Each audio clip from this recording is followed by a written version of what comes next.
자, 배임죄입니다. 자, 서론 보기 전에 다음 페이지 법조문을 봅니다. 자, 355조 2항. 자, 배임죄는 타인 사무 처리하는 자가 주체가 됩니다. 그리고 임무희배 행위, 줄여서 배임행위라 하죠. 이 배임행위를 했을 때 배임죄는 착수가 됩니다. 그리고 객체는 이익이죠. 재물 없죠. 그래서 CF, 재물 X, 객체가 재산상 이익만 규정되어 있기 때문에 순수 이이득죄라 합니다. 자, 그리고 이 타인 사무처리자가 취득하거나 아니면 제3자가 취득하게 하여 취득이 구성요건 요소 되어 있죠. 그래서 배임행위와 취득가의 사이에 인과관계가 있어야 되는 것이고, 그리고 본인에게 손해를 가했을 때 역시 마찬가지로 인과관계가 있어야 됩니다. 그리고 이 손해를 가했다는 것이 법조문에 나와 있죠. 법조문에 나와 있어서 구성요건 요소가 되죠. 그때 요 손해가 나오면 배임행위는 기수가 됩니다. 그래서 착수는 언제 있다? 착수는 배임행위를 했을 때 착수가 있고 손해가 나오면 기수가 됩니다. 다시 말씀드리면 배임행위와 취득과 손해 발생 사이에는 각각 인과관계가 있어야 되는 것, 그러면 기수가 됩니다. 인과관계 없으면 미수가 되겠죠. 그래서 배임죄는 미수처벌조항이 있습니다. 자, 올라가면 자, 의 나와 있죠? 판례 보시면 위태범이다, 동그라미, 위헌범이란 얘기입니다. 그래서 손해액이 현실적으로 확정될 것까지는 필요 없죠. 확정되어야 한다 하면 틀립니다. 다시 올라가서 미수처벌하고요. 객체가 이익이기 때문에 순수 이득죄이고요. 상습범 없습니다. 그쵸? 그 점에서 뭐랑 똑같다? 횡령죄와 똑같다. 횡령죄도 상습범 없어요. 횡령죄도 미수처벌조항이 있고요. 횡령죄와 차이가 있는 것은 객체에서 차이가 있습니다. 횡령죄는 순수 재물죄, 배임죄는 순수 이득죄. 그쵸? 자, 본질 보시면 배신설 동그라미입니다. 이 배신설이 우리 통설과 판례가 취하고 있는 견해죠. 그 배신설에 따랐을 때 동그라미 2번을 보시면 횡령죄는 재물을, 배임죄는 재산상 이익을 객체로 한다는 점에서 차이가 있을 뿐이다. 이 두 가지는 나란히 병행하는 것인데 병행이고 서열 우위가 없는데도 불구하고 학자들은 뭐라 하냐면 재물이 이득보다 특별관계에 있다. 이거 보는 거예요. 그래서 재물에 해당되는 횡령을 먼저 검토해보고 횡령이 안 될 때 나중에 배임을 검토하겠다는 것이 학자들 얘기입니다. 그래서 우리 학자들은 횡령과 배임의 관계에 있어서 특별법과 일반법 관계에 있다. 이렇게 정의를 내리고 있습니다. 학자들이 그렇게 내리고 있으니까 그대로 따라가시면 됩니다. 다시 볼게요. 배신설이라 하는 것은 타인의 신뢰를 배반하는 것이다. 그쵸? 그래서 본인에게 손해를 가하는 데에 본질이 있다는 견해가 배신설이다. 따라서 신뢰 배반이 본질이기 때문에 법적 대리권이 없는 자도 얼마든지 배임죄의 주체가 될 수 있다는 견해입니다. 반면에 권한남용설도 있어요. 권한남용설은 통설 판례가 취하고 있는 견해가 아니기 때문에 그냥 눈탱만 하시면 되겠습니다. 원래 안 집어넣었었는데 최근에 권한남용설까지 시험에 나오고 있기 때문에 한번 넣어봤습니다. 어쨌든 같이 보지 마시고 여러분들은 배신설 위주로 보시고 이와 구별을 해서 권한남용설도 있더라. 이렇게 보시면 되겠습니다. 배신설 확실히 알아두셔야지 권한남용설을 알 수가 있어요. 같이 처음부터 보시면 뒤죽박죽 됩니다. 일단 배신설로만 정리하시면 되겠습니다. 자, 판례 보시면 역시 신임관계에 기초를 둔 타인 재산보호 관리 의무에 있다고 해서 역시 배임죄를 배신설 취하고 있는 판례 취지입니다. 따라서 적법한 대리권이 있음을 요하지 않는다. 올라가 보시면 동그라미 1번이죠. 여기 대리권이 없는 자도 얼마든지 주체가 될 수 있다는 것이 판례입니다. 그런데 권한남용설 가보면 대리권이 있는 자만이 주체가 된다고 하고 있죠. 이것은 판례가 취하고 있는 것이 아니죠. 자, 그렇게 같이 정리를 해두시고 자, 다음 페이지 갑니다. 주체, 타인 사무 처리자만 주체가 될 수가 있기 때문에 진정신분범이라 부릅니다. 자, 판례, 타인의 재산관리 사무를 대행하거나 또는 재산보존 협력하는 사람을 타인 사무처리자라고 한다. 이렇게 정의 내리고 있죠. 그리고 밑에도 보시면 대리권이 있음을 요하지 않는다고 해서 아하, 배신설이구나 고 알 수 있겠죠. 그리고 근거는 법령, 계약, 관습, 사실상의 것 다 포함된다고 보고 있습니다. 자, 여기 동그라미 1번, 동그라미 2번 하시고, 자, 밑에 역시 타인 사무처리자 정의 내리고 있죠. 신임관계에 기초하여 타인 재산 보호 내지 관리하는 데 있어야 한다. 타인 사무처리자가 주체가 되기 때문에 자기 사무처리자는 주체가 될 수가 없어요. 아시겠죠? 설령 그 자가 그 사무처리가 타인에게 이익이 되어서 타인에 대해서 사무 처리할 의무를 부담하게 된다 손치더라도 어쨌든 그건 자기 사무니까요. 배임죄가 되지 않는다 그 뜻입니다. 자, 그러면 다음 페이지 가보면 주체가 되는지 안 되는지 볼게요. 자, 되는 자 동그라미 칠게요. 자, 호적상 친모로 등재되어 있는 자 친모 동그라미. 호적의 친모입니다. 진짜 친모는 아니고 호적상 친모입니다. 그래서 이 친모가 그 미성년자가 어리니까요.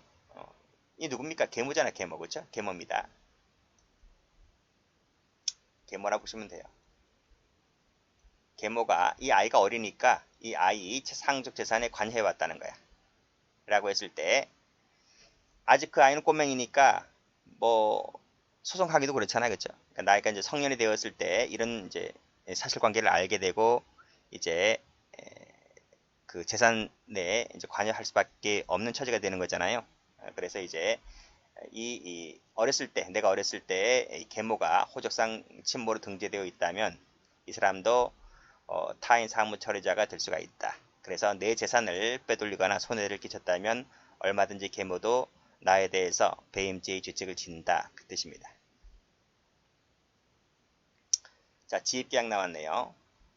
그래서 지입회사와 지입계약을 차주가 맺었다는 거죠. 라고 했을 때 이 지입회사 운영자는 이 차주에 대한 관계에서 배임죄 주체인 타인 사무처리자가 된다. 이 뜻입니다. 그래서 지 멋대로 이 임무를 위배해서 승낙 없이 그 차량에 그쵸? 지입계약 맺은 그 차량에 저당권을 설정했다면 배임죄가 된다. 그 뜻입니다. 자, 주체가 안 되는 자 볼까요? 자, 1번 판례 많이 남았는데요. 이 금융기관 임직원은 배임죄의 주체가 되지를 않습니다. 우리가 은행 가면 통장 다 하나씩 갖고 있죠? 통장을 만들어서 계좌를 만들어서 이제 입금을 하잖아요. 그럼 입금하는 순간 그 소유권은 은행에 넘어갑니다. 은행에 넘어가요. 다만 여러분들은 이제 채권, 통장을 갖고 있기 때문에 카드라든지 통장을 내어서 이제 내가 입금한 돈을 이제 돌려받는 거잖아요. 그러한 청구권, 채권만 갖고 있는 것이지 입금하는 순간 소유권은 은행에게 넘어간다.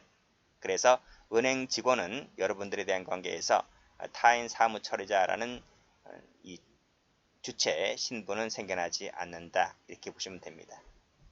자, 이 임직원이 임의로 지 멋대로 예금주의 예금 계좌에서 5천을 인출했습니다. 라고 했을 때 여러분에 대한 관계에서 배임죄가 될까? 안 됩니다.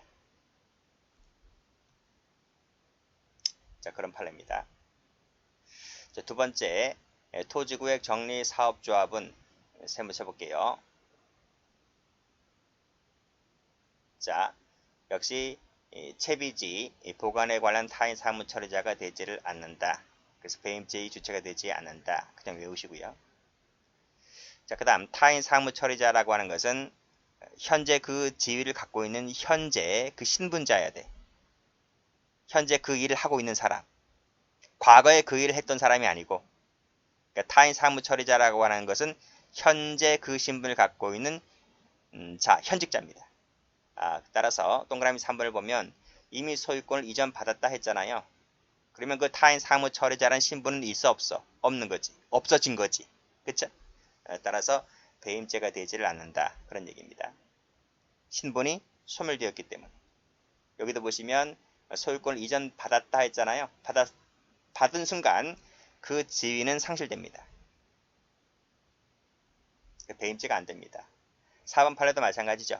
소유권 이전 등기까지 격려를 해 주었다. 격려해 준 순간 그 지위는 소멸됩니다. 여기 나와 있잖아. 신탁계약 목적은 소유권 이전 등기 격려로서 이미 달성되었다. 달성되는 순간 그 타인 사무는 소멸됩니다. 그 다음 5번을 보시면 자 대장입니다. 대장 세무 쳐보시고 대장에 소유권 취득자로 등재되었다는 것만으로 타인 사무처제자는 되지를 않는다. 이렇게 외워두시면 돼요. 여기도 나와있지. 대장의 등재가 채권적 청구권 공시방법이라 할 수 없다. 공시방법이라 할 수 없다는 말은 타인 사무처리자가 되지 않는다. 그렇게 암기해 두시면 됩니다. 자, 매매 나와있죠. 이 매매가 부동산이 아니라 그냥 동산이잖아. 동산 매매일 때에는 타인 사무처리자가 되지를 않아요. 그건 다음 시간에 배울 텐데 우리 다음 시간에 이중 매매할 때 배울 겁니다. 그래서 이 쌍방 나와 있지. 쌍방이 그 계약 내용에 쫓은 이행을 해야 할 채무는 타인 사무가 아니라 자기 사무가 됩니다. 그래서 이 분양권이지. 분양권이 동산은 아니잖아요. 그래서 이 분양권 세무 쳐볼게. 분양권이 부동산이 아니라서 동산이라서 이것은 일반적인 계약이행 사무로 봐요.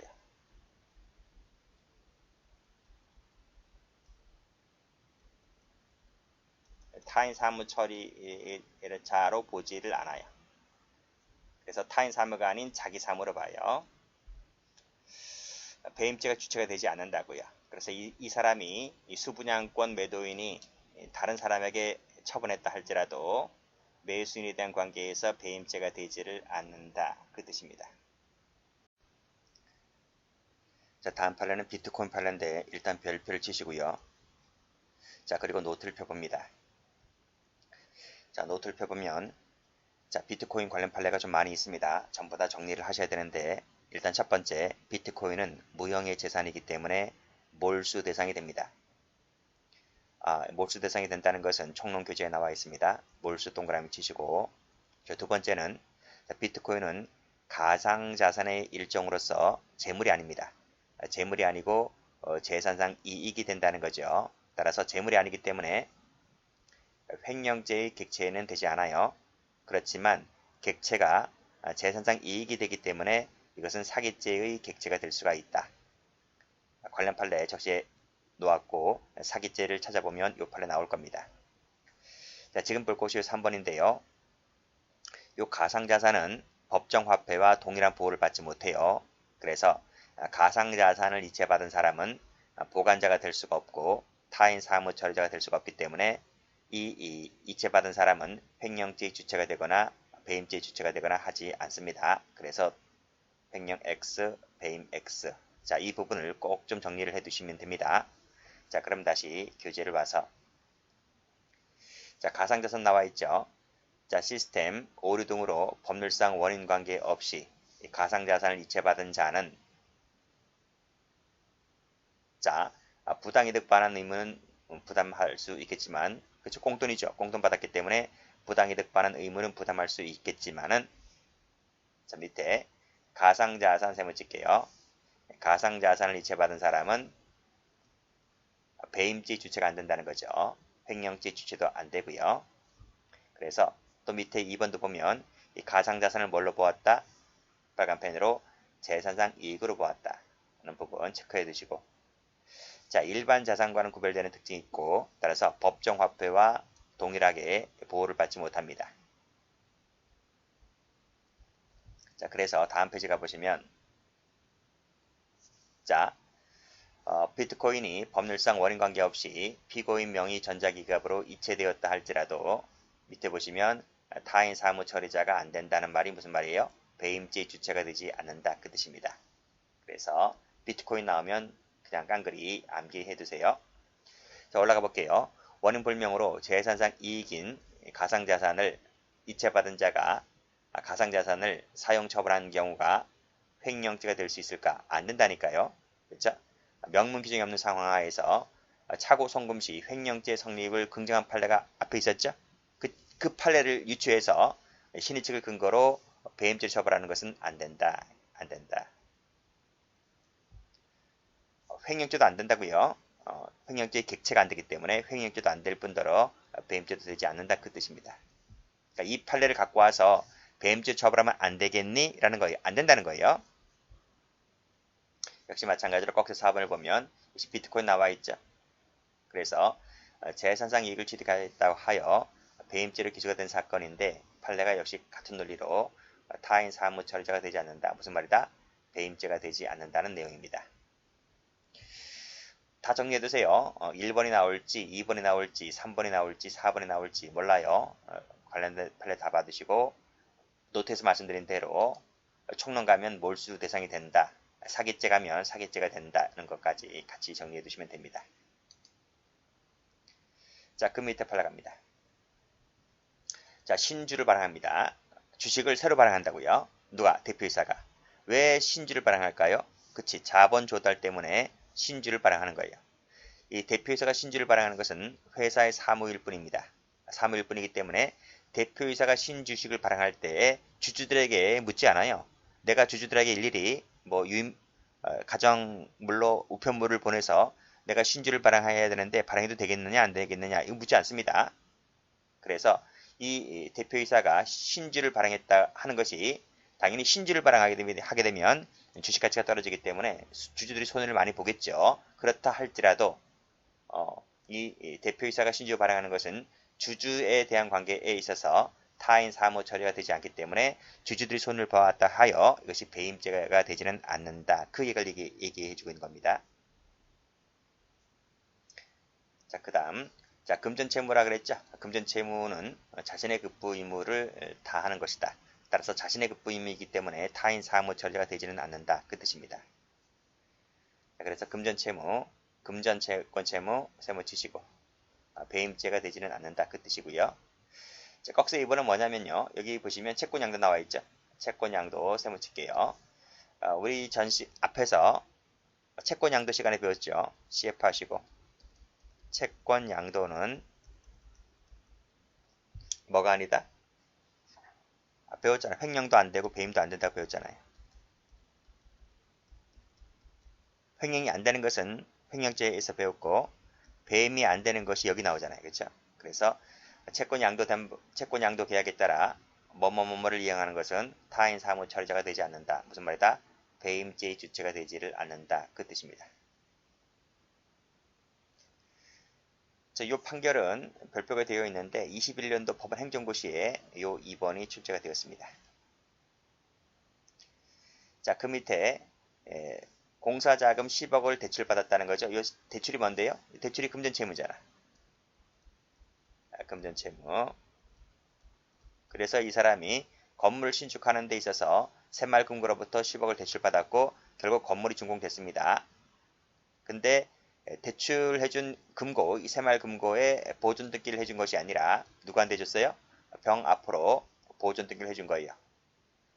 새마을금고가 뿔났죠. 그래서 배임죄로 고소한 사건인데 배임죄가 안 된다는 거예요. 왜 안 될까요? 10억을 빌렸으면 10억 갚으면 되는 거잖아요. 그렇죠? 10억 갚으면 되는 거지 내가 건물까지 바칠까? 건물은 담보 잡힌 거고, 그렇죠? 내가 10억을 못 갚을 것을 대비해서 건물은 담보 잡힌 것이지 건물을 니한테 준 게 아니잖아요. 그렇죠? 그렇죠? 그래서 다른 쪽에다가 돈을 빌려서 다른 쪽에다가 보존 등기를 해줬다 할지라도 금고에게 10억 받았으면 대출받았으면 10억에다가 이자 더해서 반환하면 되기 때문에 다른 쪽에다 보존 등기 해줬다고 하여 새마을금고에게 배임죄가 되지 않는다. 그 얘기입니다.